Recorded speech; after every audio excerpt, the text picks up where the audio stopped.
atenção para falar em relação aos processos movidos, às ações movidas, encaminhadas, enquanto Vossa Excelência comandava a Secretaria de Comunicação, para a Advocacia Geral da União para processar judicialmente críticos ao governo e às ações do governo, especialmente no que diz respeito ao Rio Grande do Sul. Pois muito bem.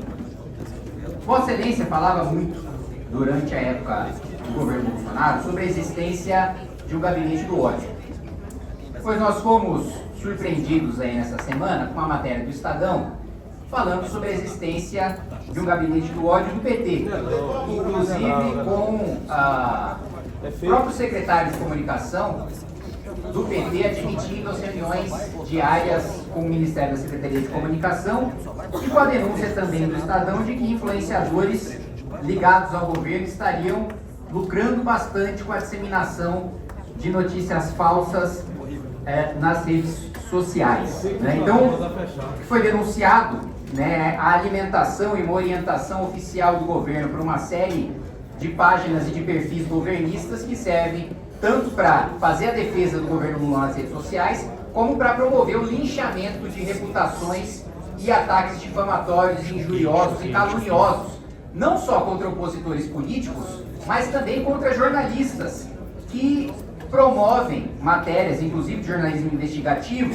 denunciando escândalos ou promovendo críticas ou fatos desabonadores para o governo federal. Eu cito aqui os ataques que foram sistematicamente promovidos pelo governo, pelo PT e seus influenciadores contra Andresa Matais, que era a jornalista responsável pelo setor de política do Estadão, e os jornalistas André Chalders e Tássio Lohan, quando eles divulgaram aquela matéria que mostrou que a mulher, a esposa de um membro do PCC, presidente de uma ONG do PCC, esteve no Ministério da Justiça. Quero questionar Vossa Excelência em relação à existência desse gabinete, essa denúncia do Estadão sobre a existência desse gabinete do ódio petista, essa promoção de linchamento contra jornalistas e contra críticos do governo, e também desses processos que foram encaminhados pela Secretaria de Comunicação, assinado por Vossa Excelência, a Advocacia Geral da União. No documento assinado por Vossa Excelência, há de fato notícias falsas que foram encaminhadas para a Advocacia Geral da União, mas também foram encaminhadas críticas políticas. E o termo crítica política e crítico ao governo foi utilizado ipsis literis por Vossa Excelência. E encaminhou-se isso para a Advocacia Geral da União. Ou seja, Vossa Excelência encaminha como se crime fosse um documento para a Advocacia Geral da União, em que no próprio texto escrito pelo Ministério está que trata-se de crítica política. E nem poderia ser diferente, porque eu vou pegar dois exemplos aqui de afirmações. Você não pode falar que é falso porque tratam-se apenas de opiniões. Por exemplo, uma frase que foi encaminhada para a AGU é, aspas, o Estado como ente centralizador até agora só entregou dificuldade e ineficiência. Fecho aspas. Isso é uma opinião, ministro.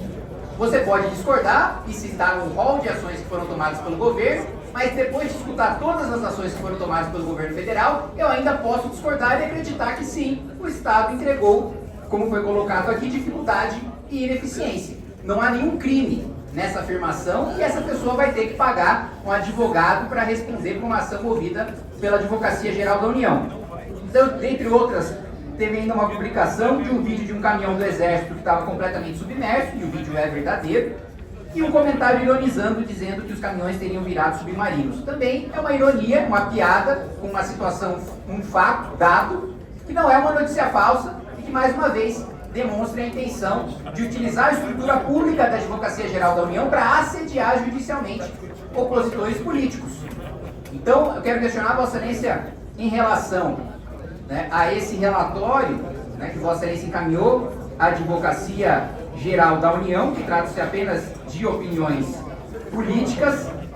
E só para reforçar o que já foi colocado em relação aos influenciadores lucrarem com notícias falsas para defender o governo e atacar os seus opositores, um sujeito chamado Tiago dos Reis, que foi apontado pelo Estadão como um dos principais, né, exploradores aí de fake news, divulgou, por exemplo, no caso da ex-editora-chefe do Estadão, que ela seria, que o Ministério Público do Trabalho teria aberto oficialmente uma investigação contra ela, o que é falso.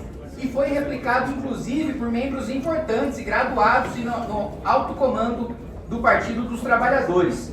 Então, eu gostaria de questionar por que que o governo, por meio do Ministério de Vossa Excelência, incentiva esse tipo de linchamento midiático de opositores políticos, encaminha ações de incentivo ao assédio judicial, né? Inclusive, por exemplo, foi citado inicialmente por Vossa Excelência, que foi dispensada a fiscalização dos postos de pesagem. Foi dispensado depois que foi denunciado pela oposição nas redes sociais que a NTT estava sim parando caminhões de doações e fazendo a sua pesagem e multando em relação a essa pesagem. Isso a própria NTT admitiu, ministro.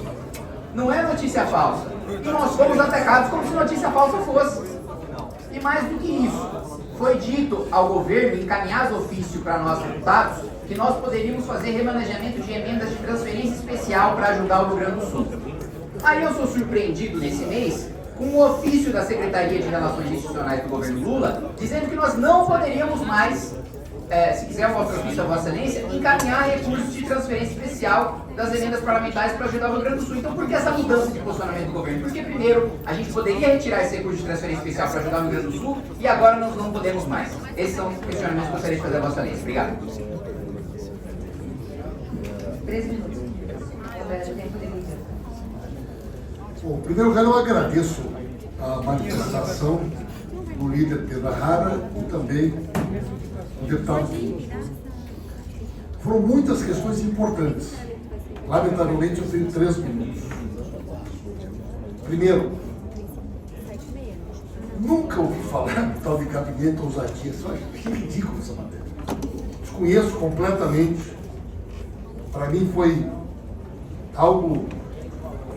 Então, eu não vou responder uma coisa que foi totalmente tirada do contexto. Não existe. Segundo, jamais de minha parte eu vou concordar com qualquer perseguição, linchamento a jornalista profissional ou ter qualquer conduta inadequada com alguém que discorde da minha opinião, que discorde do governo, assim por diante. Em nenhum momento minha intenção foi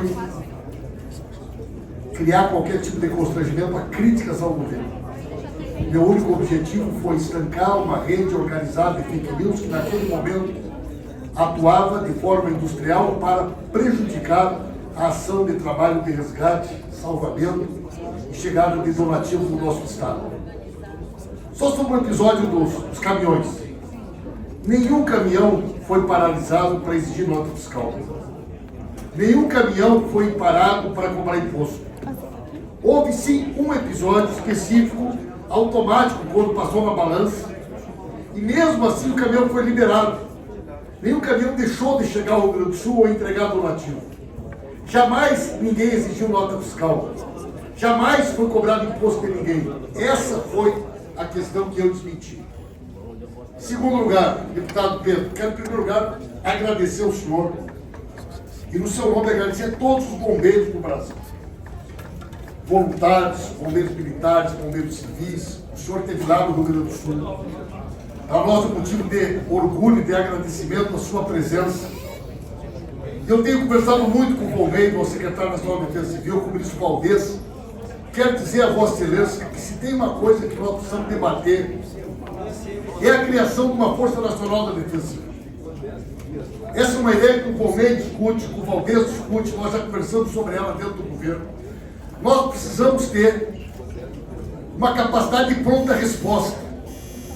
Assim como tem a Força Nacional de Segurança, como tem a Força Nacional do SUS, nós temos que possibilitar treinamento, uma doutrina, equipamentos preparados para que em qualquer lugar do Brasil, quando ocorra uma tragédia, a gente possa rapidamente mobilizar e fazer chegar lá a pronta resposta do Estado brasileiro.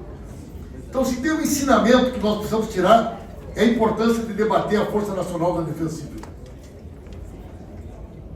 Com a palavra, deputado Orlando Silva.